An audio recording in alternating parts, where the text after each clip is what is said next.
உங்களுக்கு உண்டாவதாக. முஸ்லிம் சகோதரரோடு நடக்கும் இந்த கலந்துரையாடல் நிகழ்ச்சிக்கு வந்திருக்கிற உங்கள் அனைவரையும் கர்த்தராகிய இயேசு கிறிஸ்துவின் இனிய நாமத்தில் வாழ்த்துகிறோம், வரவேற்கிறோம். இந்த நாள் ஒரு பொன்னான நாள். இதில் பங்கு பெறும் சகோதரர்கள் மனித வழிகாட்டுதல் மற்றும் நற்பணி மையம் இதிலிருந்து வந்திருக்கூடிய முஸ்லிம் சகோதரர்களை இயேசு கிறிஸ்து நாமத்தில் விசேஷமாய் நாங்கள் வரவேற்கிறோம், வாழ்த்துகிறோம். இன்றைய கலந்துரையாடலின் தலைப்பு இயேசு தேவனா.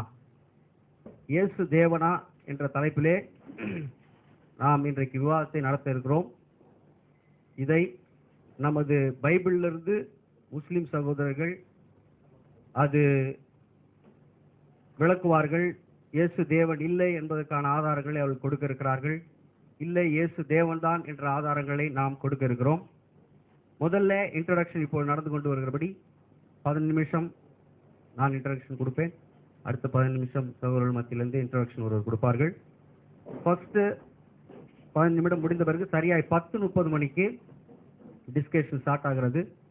முதல் ரவுண்ட் 25 நிமிடம், இரு தரப்பினரும் 25 நிமிடம் 25 நிமிடம் பேசுவார்கள். மறுபடியும் அடுத்த ரவுண்டிலே 15 நிமிடம் 15 நிமிடம், மூன்றாவது ரவுண்டிலே மீண்டும் 15 நிமிடம் 15 நிமிடம், நான்காவது ரவுண்டும் 15 நிமிடம் 15 நிமிடம். கடைசியாக சரியாய் 1 மணிக்கு இந்த 4 ரவுண்டுகளும் முடிந்துவிடும். பேலன்ஸ் 30 நிமிஷத்திலே கேள்வி நேரம் உண்டு. இது 2 அணியினருக்கும் இந்த நேரம் பொருந்தும். இதிலே தரக்குறைவான நாகரிகமற்ற வார்த்தைகளை யாரும் பேசக்கூடாது என்றும், கோபமோ கொந்தளிப்போ இல்லாமல் அமைதியாய் நடக்க வேண்டும். பார்வையாளர்கள் ஒருவருக்கு ஒருவர் பேசிக்கொள்ளாமல் உன்னிப்பாய் கருத்துக்களை கவனிக்குமாறு நாங்கள் அன்போடு கேட்டுக்கொள்கிறோம். இதிலே நேரம் காப்பாளர்களாக 2 பேர், இதில் நடுவர்கள் எழுதியிருக்கிறாங்க. நான் கொஞ்சம் அதை மாற்றி நேரம் காப்பாளர்கள் என்று நான் சொல்லுகிறேன்.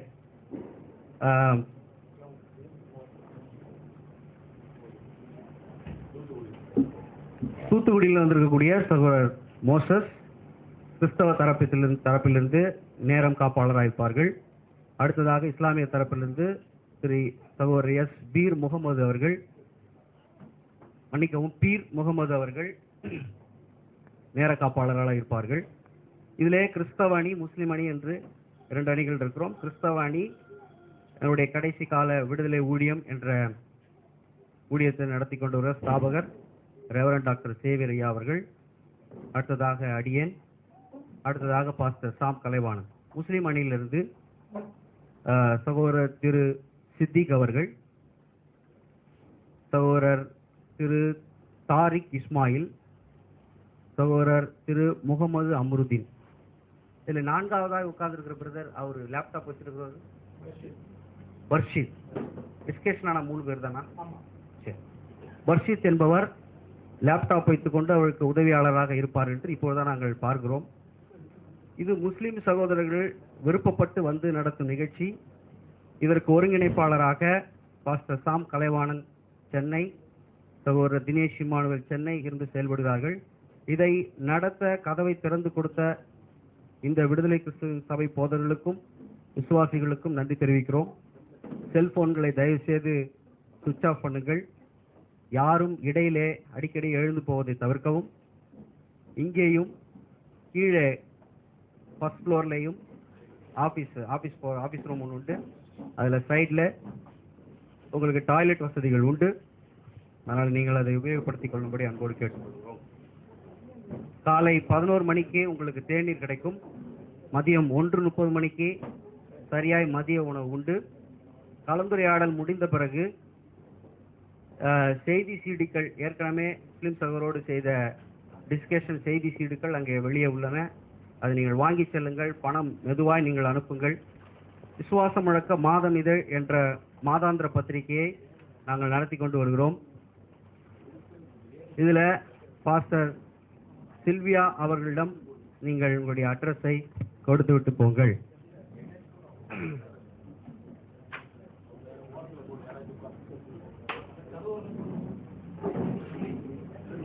இந்த கடைசி கால விடுதலை ஊழியம் மூலமாக பல ஊழியங்களை நாம் நடத்தி கொண்டு வருகிறோம். அதில் இதுவும் ஒரு ஊழியம். இது போன்ற தலைப்புகளிலே இது போன்ற இஸ்லாமிய சகோதரர்களிடம் நாங்கள் ஏற்கனவே இது போன்ற விவாதங்களை நடத்தியிருக்கிறோம். இன்ட்ரோடக்ஷன் கொஞ்சம் கவனமாய் கவனிச்சா எல்லாம் நல்லா இருக்கும். நான் சொன்ன 15 நிமிஷம் யாருமே கவனிக்கல, அப்புறம் அந்த 15 நிமிஷம் வேஸ்ட். அதனால தயவாய் நீங்க கேட்டீங்கன்னா அதுக்கப்புறம் உங்களுடைய இடையில உங்க மனசுக்குள்ள சந்தேகம் வராது. அதுக்குதான் முதலே நான் சொல்லிடுறேன், நாங்கள் எந்த சபையும் சேர்ந்தவர்கள் அல்ல. சிஎஸ்ஐ, லூத்தரன், யோகா விட்னஸ், ஒன்லி ஜீசஸ், பிரதரன், நீங்கள் நினைக்கக்கூடிய Pentecost, Marthoma Syrian, Anglican, Church of Christ, Seventh Day Adventist Church, AG, ACA, இன்னும் பலதரப்பட்ட பிரிவுகள் இருப்பதை யாரும் மறுக்க முடியாது, மறைக்க முடியாது. இது உண்மை. நாங்கள் இப்படிப்பட்ட எந்த சபையும் சார்ந்தவர்கள் அல்ல. நாங்கள் யாருடைய உபதேசத்தையும் பின்பற்றுகிறவர்கள் அல்ல. இந்த உலகத்திலே நீங்கள் காண்கிற கிறிஸ்தவ பெரிய ஊழியக்காரர்களை சார்ந்தும் இருப்பவர்கள் நாங்கள் அல்ல. அதனாலே அவருடைய கருத்தையோ கொள்கையோ சித்தாந்தத்தையோ நாங்கள் பின்பற்றவில்லை. இந்த விவாதத்தின் பொருள் இயேசு தேவனா, விவாதத்தின் தலைப்பை சுற்றியே நாம் வாதங்களை எடுத்துரைத்தால் நமக்கு நல்லது. அதை விடுத்து இந்த வேதாகம் இறை வார்த்தையா அல்லது குரான் இறை வார்த்தையா என்ற தலைப்பை தாண்டி அதை தாண்டி விவாதத்தில் போனால் தேவையில்லாத குழப்பங்களை உருவாக நேரிடும். நாங்கள் வைத்திருக்கக்கூடிய 66 புஸ்தகங்கள் 66 புஸ்தகங்கள் அடைய இந்த பரிசுத்த வேதாகமத்தையும் வைத்துத்தான் விவாதங்கள் நடைபெற இருக்கிறது. இதையும் தாண்டி ரெஃபரன்ஸ்க்கு மாத்திரம் கிங் ஜேம்ஸ் வெர்ஷன் என்ற ஆங்கில வேதாகமத்தை நாங்கள் ரெஃபரன்ஸ்க்காக வைத்திருக்கிறோம். அவ்வளவுதான். நிறைய நீங்கள் ஏற்கனவே சொன்ன கருத்து நிறைய வேதாகமல் இருக்கிறது. அதை பற்றிலாம் நாங்கள் பேச விரும்பவில்லை. இந்த 2 காரியங்களை வைத்துத்தான் உங்களுக்கு சொல்லிக் கொடுக்க போகிறோம். மன்னிக்கவும், பேச போகிறோம், விவாதிக்க போகிறோம். கிறிஸ்தவ சபையார் நிறைய இருக்கிறார்கள், கொள்கைகளும் நிறைய இருக்கிறார்கள். நாங்கள் முழுவதும் வேதத்தை அடிப்படையாக தான் நம்புகிறோம். எங்களுக்கு சிலை வழிபாடு, இறைவன் நம்ம காண்கிற வடிவில் இல்லை, சிலுவை, இயேசுவின் படம், இவைகளெல்லாம் நாங்கள் உபயோகிக்கிறதில்லை. இந்திய அரசியலமைப்பு சட்டத்தின் 19, 20, 21, 22வது பிரிவின்படி 7 விதமான அடிப்படை உரிமைகள் நம்முடைய தேச சட்டத்திலே கொடுக்கப்பட்டிருக்கிறது. அதில் ஒன்று ரைட் டு ஃப்ரீடம். அதிலே நம்முடைய மத சுதந்திரமும் கருத்து சுதந்திரமும் அடங்கியிருக்கிறது. அதனால இங்கே வந்திருக்கக்கூடிய நாம் அனைவரும் அதை புரிந்து கொண்டு பொதுமக்களுக்கோ நம்மை சுற்றியவர்களுக்கோ பாதிப்பு ஏற்படாத வரைக்கு அது 2 தரப்பினரும் வன்முறை செயல்களிலோ அல்லது விரும்பத்தகாத செயல்களிலோ யாரும் ஈடுபட மாட்டார்கள் என்ற நம்பிக்கையுடன் இந்த விவாதத்தை நாம் ஆரம்பிக்கிறோம். வந்தவர்கள் விவாதத்தை காணும்போது உங்களுடைய உணர்ச்சிகளை, கோபங்களை கட்டுப்படுத்தி கட்டுக்கோப்பான ஒரு சூழ்நிலையை உருவாக்க வேண்டும். அது மாத்திரமல்ல, நம்முடைய கிறிஸ்தவ சபையார் கிறிஸ்தவர்களுக்கு அன்பான வேண்டுகோள், உங்களுக்கு ஏதேனும் சந்தேகங்கள் இருந்தால் நீங்கள் எங்களிடம், இதாவது இந்த தலைப்பிலே சந்தேகங்கள், கேள்வி நேரம் உண்டு. மற்றபடி கருத்துக்களிலே உங்களுக்கு காரியங்கள் தேவை என்றால் பிற்பாடு நீங்கள் இன்னொரு நாளிலே வந்து தனியாக நீங்கள் காரியங்களை பார்த்து பேசிக்கொள்ளலாம். கூச்சல் போடவோ அல்லேலுயா ஆமேன் என்று சொல்லி கிறிஸ்தவ பிரசங்கங்கள் போல் இது இருக்கக்கூடாது. விவாதம் செய்ய வந்திருப்பவர்கள் இதை மனதிலே நாம் எல்லாரும் பார்வையாளராக வந்திருக்கிறோம், அதை பார்ப்போம். இந்த விவாதம் ஒரு சிந்தனையை தூண்டி ஆரோக்கியமான ஆன்மீக சிந்தனைக்கு வழிவகுக்கும் என்று சொல்லிக்கொண்டு, கிறிஸ்தவர்கள் யாரும் பைபிள் இல்லாம வராதீங்க, கோவித்துக் கொள்ளாதீர்கள். அது பைபிள் இல்லாம வந்தீங்கன்னா தயவு செய்து நீங்கள் வீட்டிலே போய் எடுத்துக்கொண்டு வாருங்கள். கர்த்தர் நல்லவர். இந்த முகவரையோடு சரியாக நாம் 10:30 மணிக்கு ஆரம்பித்து நம்ம விவாதத்தை 1:30க்கு முடிக்க போகிறோம். அதனால வந்து உங்களுக்கு நன்றி. இப்பொழுது இத்துடன் என்னுடைய முகவுரையை முடித்துக் கொள்கிறேன், அமைகிறேன். நன்றி, வணக்கம்.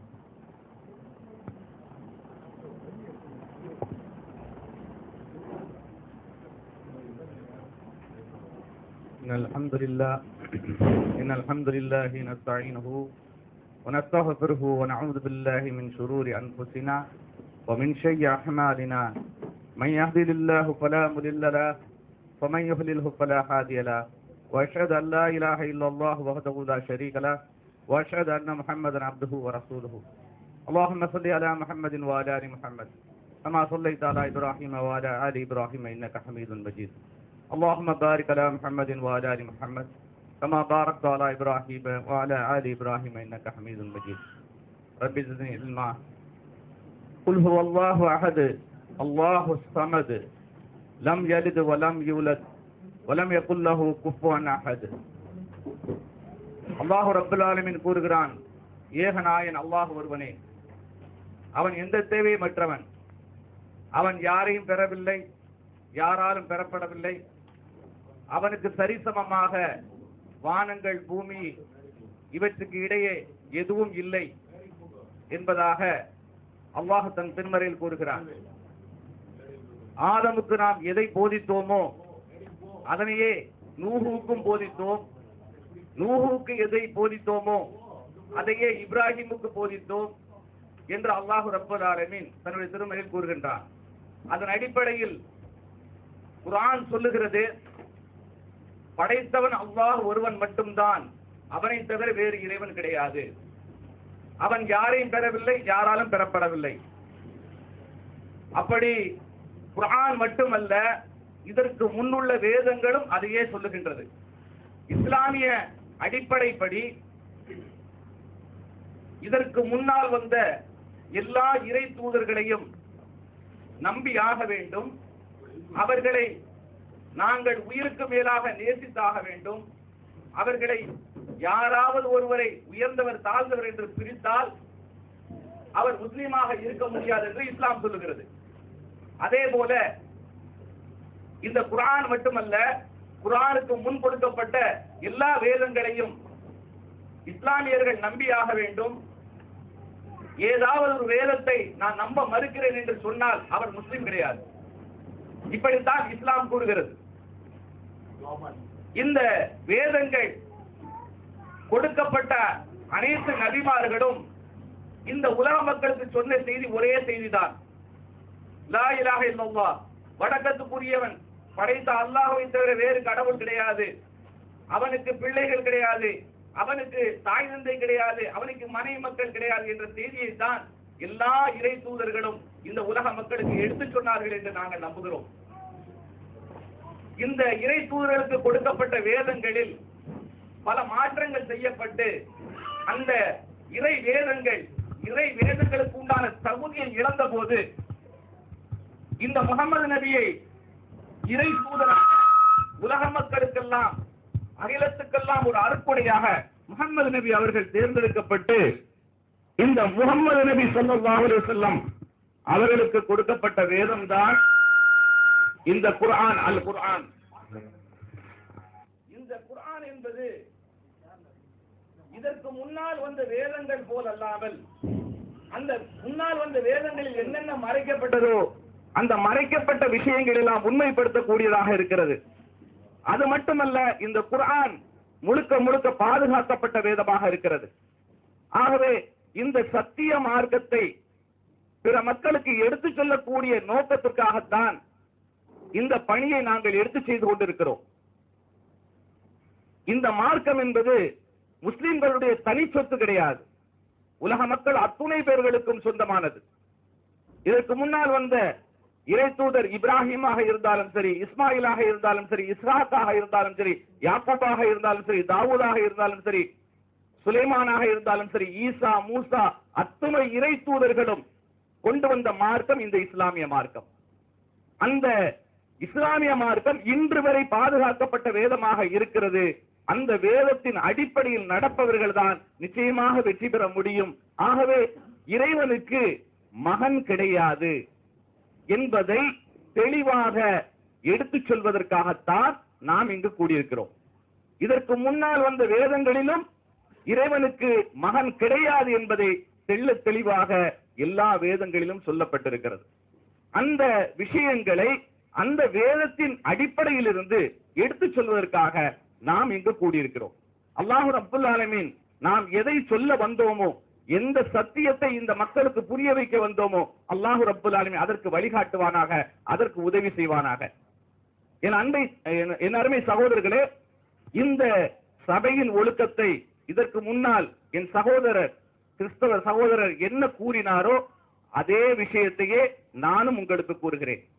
இதில் சபை ஒழுக்கத்தை நாம் பேணுவதாக இருந்தால் நாம் இந்த சபை முடியும் வரை அமைதி காக்க வேண்டும். இரண்டாவது, எந்த காரணத்தை கொண்டும் பேசுபவர்கள் பேசிக் கொண்டிருக்கும் போது இடையில் யாரும் குறுக்கிடக்கூடாது. அதே போல குறித்த நேரத்தில் யார் யார் பேசுவதற்கு ஒதுக்கப்பட்டிருக்கிறார்களோ அவர்கள் குறித்த நேரத்தில் அந்த பேச்சை முடித்துக் கொள்ள வேண்டும். அதே போல பேசுபவர்கள் அவர்களாக இருந்தாலும் சரி, நாம இருந்தாலும் சரி, யாரும் யாரையும் பரிகாசம் செய்யக்கூடாது, ஏளனம் செய்யக்கூடாது, சிரிக்க கூடாது, கைதட்டக்கூடாது, விசில் அடிக்க கூடாது. இதையெல்லாம் நாம் பேணக்கூடியவர்களாக இருக்க வேண்டும். அதே போல கேள்வி பதில் வரக்கூடிய நேரத்தில் ஒரு கேள்விதான் கேட்கப்பட வேண்டுமே தவிர ஒரே நேரத்தில் 2 கேள்வி 3 கேள்வி கேட்கக்கூடாது.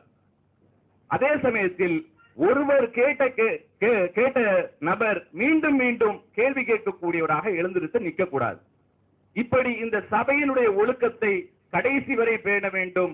அப்படி பேணினால் அல்லாஹ் ரப்புல் ஆலமீன் நிச்சயமாக இதில் புரிய வேண்டிய நன்மையான விஷயங்களை ஒவ்வொருவருக்கும் இலகுவான முறையில் புரிய வைப்பான்.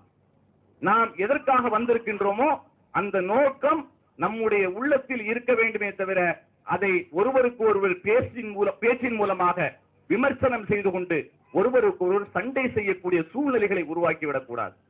அல்லாஹ் ரப்புல் ஆலமீன் இந்த மார்க்கத்தை உலக மக்கள் அத்துணை பேர்களுக்கும் எடுத்துச் சொல்வதற்காகத்தான் இந்த நபி முஹம்மது நபி ஸல்லல்லாஹு அலைஹி வஸல்லம் அவர்களை அனுப்பினான். இந்த தூதர் முஹம்மது ஸல்லல்லாஹு அலைஹி வஸல்லம் அவர்களுக்கு பிறகு எந்த தூதரும் கிடையாது, எந்த ஒரு நபியும் கிடையாது. இறை தூதர் முஹம்மது ஸல்லல்லாஹு அலைஹி வஸல்லம் அவர்களுக்கு பிறகு அப்படி ஒரு பாக்கியத்தை அல்லாஹ் ரப்புல் ஆலமீன் இந்த முஹம்மதுடைய உம்மத்துக்களுக்கு அல்லாஹ் தந்திருக்கிறான். நபிமார்களுடைய வாரிசுகளாக இருக்கிறார்கள். யார் சத்தியத்தை விளங்கி அதை பிற மக்களுக்கு எடுத்துச் சொல்கிறார்களோ அவர்கள் நபிமார்களுடைய வாரிசாக இருக்கிறார்கள் என்று நபி ஸல்லல்லாஹு அலைஹி வஸல்லம் அவர்கள் கூறினார்கள். ஏனென்றால் நபிமார்கள் சொத்தையோ செல்வத்தையோ விட்டு செல்லவில்லை, அவர்கள் கொடுத்தது இந்த சத்தியத்தை மட்டும்தான் விட்டு சென்றார்கள். அதை நாம் இந்த மக்களுக்கு எடுத்துச் சொல்ல வேண்டும். அல்லாஹ் ரப்புல் ஆலமீன் இங்கு பேசப்படக்கூடிய செய்தியை கொண்டு உண்மையை இந்த மக்களுக்கு விளங்கச் செய்வானாக, சத்தியத்துக்கு வழிகாட்டுவானாக. நான் என்னுடைய முன்னுரையை முடித்துக் கொள்கிறேன்.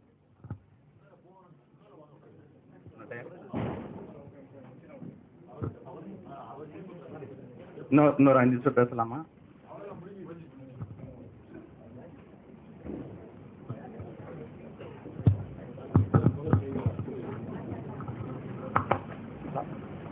அஸ்ஸலாமு அலைக்கும் வரஹ்மத்துல்லாஹி வபரகாத்துஹு. தற்போது இஸ்லாமியர்களுடைய தரப்பிலிருந்து இயேசு இறைமகன் இல்லை என்கின்ற செய்தியை கருத்தை எடுத்து வைப்பதற்காக தாரிக் இஸ்மாயில் அவர்களை அழைக்கிறேன். அஸ்ஸலாமு அலைக்கும் வரஹ்மத்துல்லாஹி வபரகாத்துஹு. அன்பான கிறிஸ்தவ சகோதர சகோதரிகளுக்கு என்னுடைய வாழ்த்துக்களை தெரிவித்துக் கொள்கிறேன். அல்ஹம்துலில்லாஹி ரப்பில் ஆலமீன் வஸ்ஸலாத்து வஸ்ஸலாமு அலா ரசூலுல்லாஹி ஸல்லல்லாஹு அலைஹி வஸல்லம்.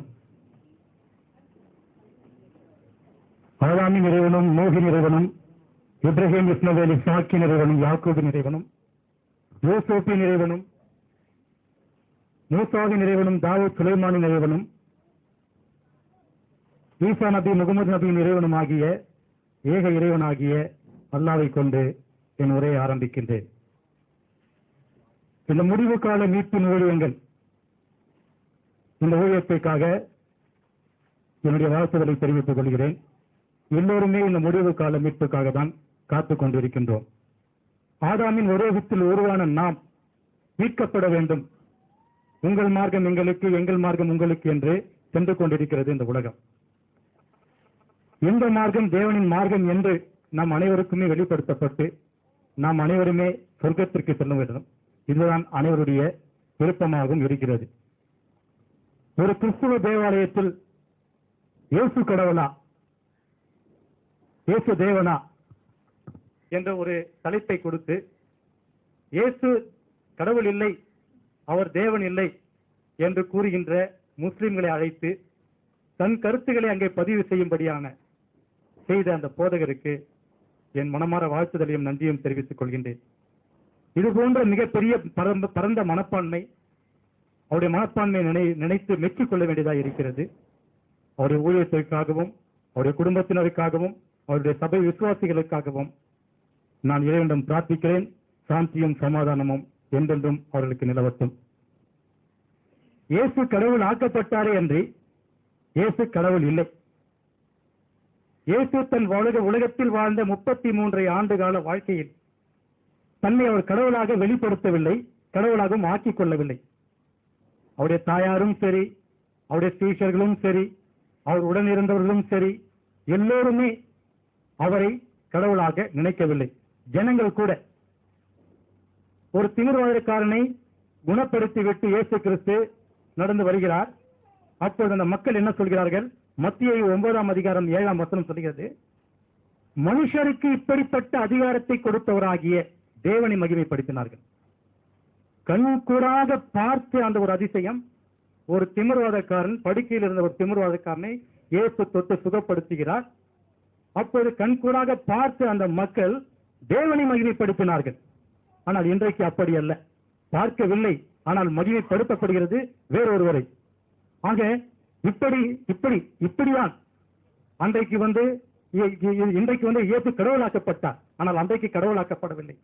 இயேசுக்கு பிறகு ஏற்பட்ட சர்ச்சைகள், சம்பாஷணைகள், கருத்துக்கள் மற்றும் யூகங்களின் அடிப்படையை வைத்துதான் இயேசு கடவுளாக்கப்பட்டார் என்று, இயேசு ஒருபோதும் கடவுள் இல்லை என்று பரிசுத்த வேதாகமம் சொல்லுகிறது.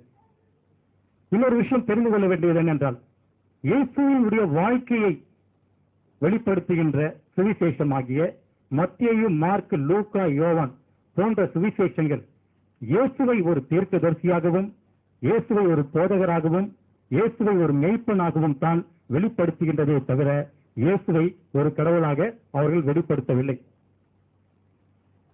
இதனுடைய கிறிஸ்துவுடைய சரித்திரத்தை பார்க்கும்போது கிபி 70ஆம் நூற்றாண்டில் நீரோ என்ற மன்னனால் கிறிஸ்தவர்களுக்கு மிகவும் பெரிய கொடுமைகள் ஏற்பட்டது என்று கிறிஸ்தவ வரலாறு கூறுகிறது.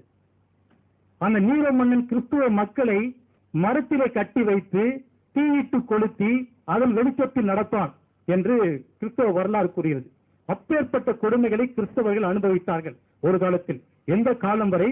கிபி 305 வரை, டயோக்ளியேஷன் என்ற மன்னனின் ஆட்சி முடியும் வரை அந்த போராட்டம் இருந்து கொண்டிருந்தது. கிட்டத்தட்ட 250 ஆண்டுகளாக கிறிஸ்துவ மக்கள் போராட்டத்திலும் கொடுமையிலும் இருந்தார்கள். அதற்கு பிறகு கான்ஸ்டான்டைன் என்ற ரோமாபுரி மன்னன் வந்தான். ரோமாபுரி மன்னன் ஆட்சி செய்யும் போது அவன் கிறிஸ்தவர்களுக்கு ஒரு விடுதலை கொடுத்தான். என்ன விடுதலை? இந்த எடிக்ட் ஆஃப் டாலரேஷன் என்ற ஒரு விஷயத்தை கொண்டு வந்தான். எடிக்ட் ஆஃப் டாலரேஷன் என்றால் என்ன என்றால், கிறிஸ்துவ மதத்தை பொறுத்துக் கொள்வது. கிறிஸ்துவ மதத்தை பொறுத்துக் கொள்ள வேண்டும். அவர்கள் மார்க்கம் அவர்களுக்கு, நம் மார்க்கம் நமக்கு. ஆகவே நீங்கள் கிறிஸ்துவ மார்க்கத்தை பொறுத்துக் கொள்ள வேண்டும், அவர்களை துன்பப்படுத்தக்கூடாது என்று கிறிஸ்தவர்களின் துன்பத்திற்கு ஒரு முற்றுப்புள்ளி வைத்தார். அதற்கு பிறகு அவனே அந்த சூரிய கடவுளை வணங்குகின்ற அந்த நாளாகிய சண்டே என்றால் சூரிய கடவுளை வணங்குகின்ற அந்த நாள், அந்த நாளை கிறிஸ்தவர்களுக்கு ஓய்வு நாளாக ஏற்படுத்தி விட்டான். அந்த சனிக்கிழமை போய்விட்டது. சாபத் என்று சொல்லக்கூடிய ஓய்வு நாளாகிய சனிக்கிழமை எடுத்துவிட்டு கான்ஸ்டான்டைன் மன்னனால் அது சண்டேவாக மாற்றப்பட்டது. சண்டேயிலே தான் ஆலயங்களுடைய ஆராதனைகள் எல்லாம் நடத்தப்பட்டது. இப்படி இருந்த காலகட்டத்தில் அந்த ரோமாபுரி வீரர்களுக்கு பயந்து, ரோமாபுரி சிற்றரசர்களுக்கு பயந்து கிறிஸ்துவ போதனையை அவர்களுக்கு சாதகமாக போதித்தவர்கள் ஒரு சிலர். பரவாயில்லை, என்ன வந்தாலும் பரவாயில்லை, தண்டிக்கப்பட்டாலும் பரவாயில்லை, சத்தியத்தை சத்தியமாக போதிப்போம் என்று புறப்பட்டவர்கள் ஒரு சிலர். சத்தியத்தை சத்தியமாக போதிக்கும் போது ஒருவேளை அவர்கள் வந்துவிட்டால் அவர்களுக்கு சாதகமாக நாங்கள் அப்படி சொல்லவில்லை என்று போதித்தவர்கள் சிலர். இந்த 3 தரப்பட்ட போதனைகளினால் கிறிஸ்தவம் அன்றைக்கு சூழ்ந்து கொண்டிருந்தது. இப்ப இந்த 3 தரப்பட்ட போதனைகள் தான். இப்படி ஒவ்வொருவரும் ஒவ்வொரு கருத்துக்களை அவர்கள் தங்களுக்கு பரிமாற்றம் செய்து கொண்டிருந்தார்கள். இப்படிப்பட்ட சூழ்நிலையில் கிறிஸ்தவம் அன்றைக்கு நின்று கொண்டிருந்தது. இப்ப இதற்கு பிறகு அந்த கான்ஸ்டான்டைன் காலத்திலே ஒரு 3 கொள்கைகள் கொண்டு வரப்பட்டது. ஏரியஸ் என்ற கொள்கை. ஏரியஸ் என்ற கொள்கை என்னவென்றால், அது ஏரியஸ் என்றவர் ஏற்படுத்தினார். அவர் என்ன சொன்னார்? இயேசு தேவனுக்கு சமமானவர் அல்ல, இயேசு மனிதனுக்கு மேலானவர், ஆனால் தேவனுக்கு கீழானவர். இயேசு